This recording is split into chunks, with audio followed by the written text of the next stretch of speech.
it's Leo, and today we're going to talk about episode 7 from Tropical-Rouge Precure. This was kind of a peculiar episode. Basically, all the action of the episode happened in one place, and we also had a big fighting scene. I mean, the fighting scene started right in the middle of the episode. This was Kururun's debut. Not really a debut. Kururun had already appeared. Same as Elda, the new villain, she already appeared, but they both made their debut, like their actual debut. Kururun as an actual mascot and Elda as an actual villain. And this was surprisingly a Minori episode. I was not expecting that at all, but I was super happy it happened like that. Minori, I love you so much. But anyways, I really liked episode 7. So we start with the girls jogging. Minori and Sango were beat. They are not athletic at all, but Minori was suffering even more. And then we meet Kururun for the first time. Kururun's eyes were spinning. Poor Kururun, he was so sweet. They're laying down in the beach, in the rocks. I was a little sad watching that, but Laura was quick to see that it was actually Kururun. They took it to the aquarium pool, and then they started talking to Kururun. Girl, that Laura scene, what is Kururun saying? Kururun is happy to meet me. Kururun is saying I'm cute.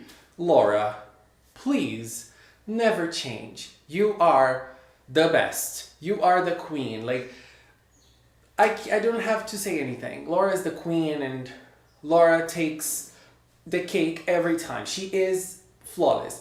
But then, it was clear that she wasn't really understanding Kururun. And I must say, Kururun is the cutest. I love Kururun's voice and facial expressions and everything about it. But the girls were wondering what Kururun was saying, and Minori was the one to actually step up and say, maybe Kururun is hungry. And well, she was obviously not understanding Kururun, but she was able to analyze the situation and understand that that might be what Kururun was trying to say.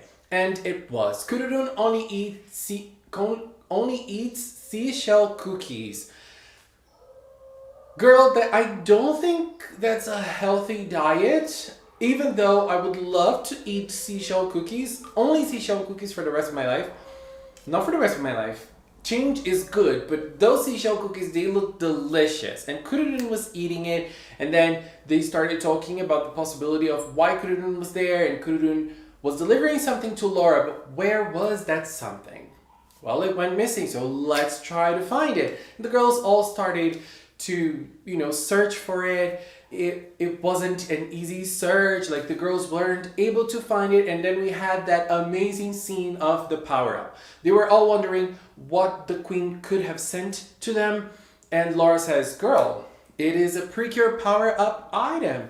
Very clear. And the girls were like, oh, power-up item. Shocking, right? And Laura, we had that big Laura moment in which she imagined the bazooka attack. Girl, that moment, Laura, Laura, the perfection. Laura, the best. Laura, the queen. I can't. And then the girls were not able to find it. But where is Minori? Why is Minori searching for the present in the woods? And I was wondering that too, because I already knew Minori was going to be able to find it in the woods, but I was like, why would it be there? And Minori proved that her power of imagination is something that would make her fit right in with Hikaru from Star Twinkle. Hikaru, I miss you.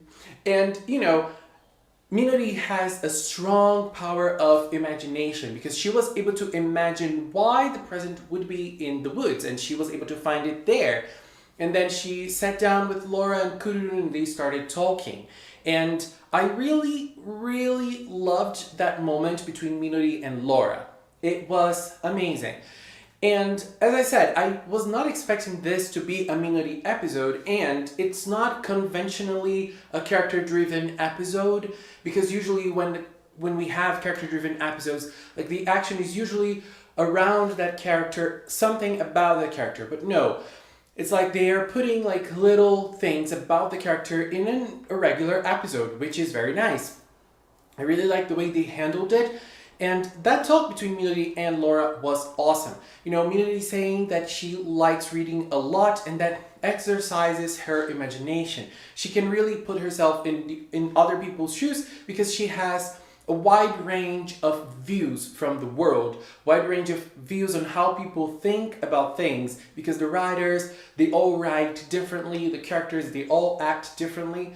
That is such a simple thing, but at the same time, a great way of showing how someone can be affected by being an avid reader, affected positively by being an avid reader, like Minori. That is a very simple characterization that works very, very well. Why is Minori able to understand what Kururun is saying? Why is Minori able to find the present? Like, how is she able to rationalize those things? Well, it's simple. She's an avid reader. She reads a lot, and so she is able to exercise her imagination and try to find ways of resolving things. And that was greatly done in this episode, and I really loved it. So we also have the villain portion of the episode, which featured Elda and Butler. There was a very interesting thing about this, which is Butler knew that Kururun went from the Grand Ocean Queen to the surface to meet the girls. And it's interesting that Butler is paying attention to what is going on in the sea. Like, he is paying attention to what is going on in Grand Ocean. He has his lookers in the sea. He knows what is happening because he is scouting everything. So he knows what is going on in the sea. And I really like it. I really like the idea of a villain that is, you know, paying attention to what is going on.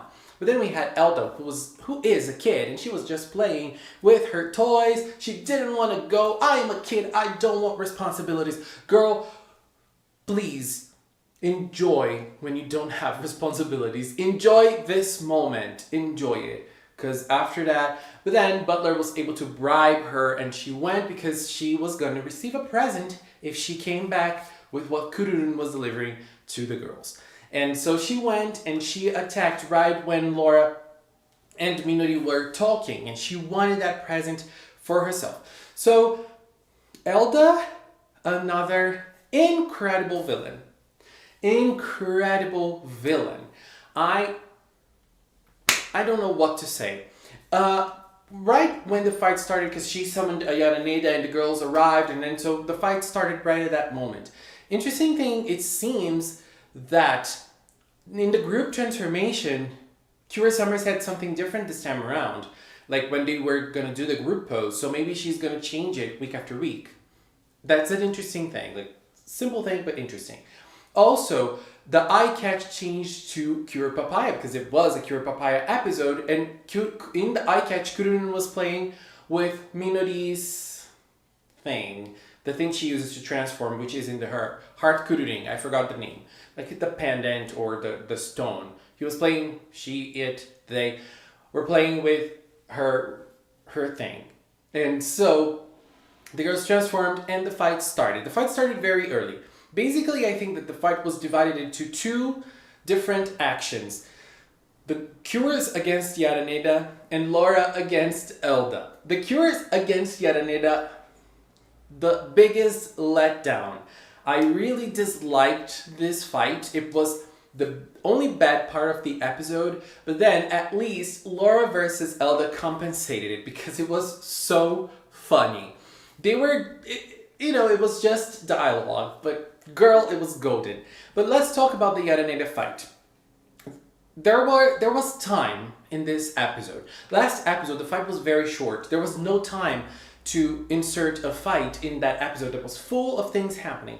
In this episode, there was a lot of time for the fight. And nothing happened.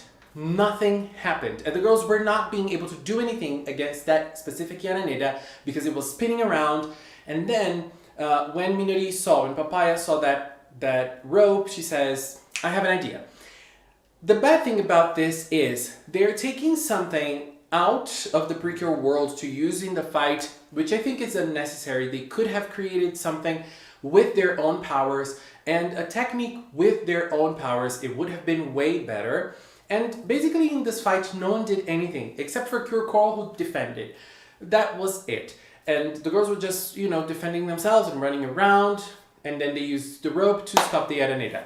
Very, very boring.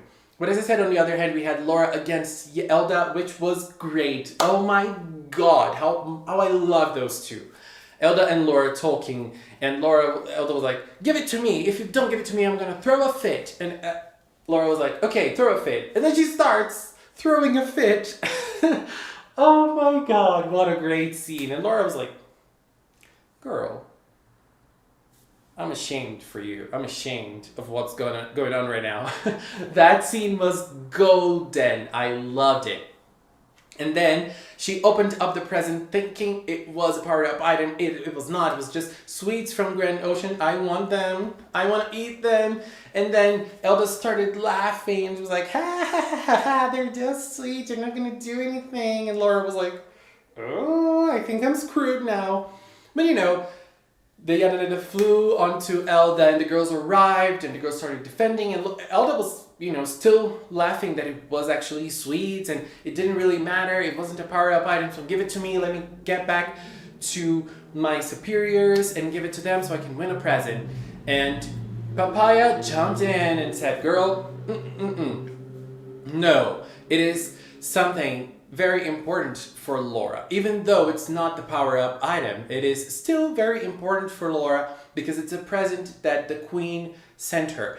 And again, Minori using her imagination to understand the world around her. And that's what she did in this moment. She looked at it and said, Laura is doing a great job in what she is doing. Laura is being very competent in finding the cures and coming to Earth, trying to save her country. And, we know Laura's doing this because she wants to be the queen, but ultimately, it doesn't really matter. And I'm pretty sure that the queen knows that even though Laura has this personality, her heart is in the right place. And so Minori again was able to use her imagination to understand the situation around her, defeat the monster with her attack, and everything was fine. Elda went back to the sea. Probably no present for her. She's gonna throw a fit to Butler. I'm pretty sure of it. But the girls were all happy and they started eating the sweets that the Queen of Grand Ocean sent to Laura and that Cure Papaya defended with so much power and so much will. And I think that ending scene, when I watched it for the first time, I was like, oh my god, this is such a shameless insert of the Aquabot. Oh god, Aquabot can take pictures, like the actual Aquabot, if you buy it, you can take pictures with it. And they found a way to put it into the actual show. And it doesn't matter, it was an advertisement. It was super adorable. I think that out of every toy the Precure ever had, I don't know, like every time I watch something happening with the Aquapod, I want to buy it. I really want to buy it. And so it was cute, Kururun taking pictures and then Manatsu taking pictures of everybody. Super, super adorable. Sango's picture, super cute. Asuka's picture too. Oh my god. I'm loving those girls so much. And then the episode ended with the queen because Laura sent a picture to the queen. And, the way she talked about it and how she is doing fine, how she is doing well at the end with the sunset. Beautiful scene. And then the picture went to the queen. She watched it. Interesting fact about the queen. She has heart in her eyes. She has the hearts in her eyes. So far, all the characters that have hearts in their eyes, except for Laura and maybe Kururun, if you consider, even though its hearts, it's different from the rest, they are cures. Like, they are mermaids or they are cures. Because all the 4 girls have hearts in their eyes, and the rest of the characters, they don't have hearts in their eyes like the girls. They have the regular Tropical-Rouge eyes. And so next episode, we are gonna have the girls cooking. And since this was a Minori episode, probably next week, we are gonna have an Asuka episode and then a Sango episode to close 4 episodes, 1 for each of the girls before the power-up in episode 10. So last week was Manatsu, this week is Minori, next week is Asuka, and then we have Sango, and then we have the power up in episode 10. I am excited. I'm sold on this idea. By the way, we didn't have any motivation stolen in this episode. We have 16 slots for motivation in the Aquapot. We didn't have a motivation being returned in this episode. I believe that when we have the full Aquapot with the full motivation, we are going to have the birth of the mid-season cure. And so I think, like, if we were one motivation per episode, we would end it in episode 16. Obviously, we have the mid-season cure a little later, like in episode 20, 21, 22.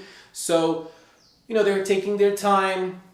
Some episodes, they don't collect motivation because of this, probably. This is my theory. Anyways, this was my view on episode 7 from Tropical-Rouge. Tropical-Rouge is going by so fast. What do you think about it? Leave in the comments. Let's keep talking in the comment box below.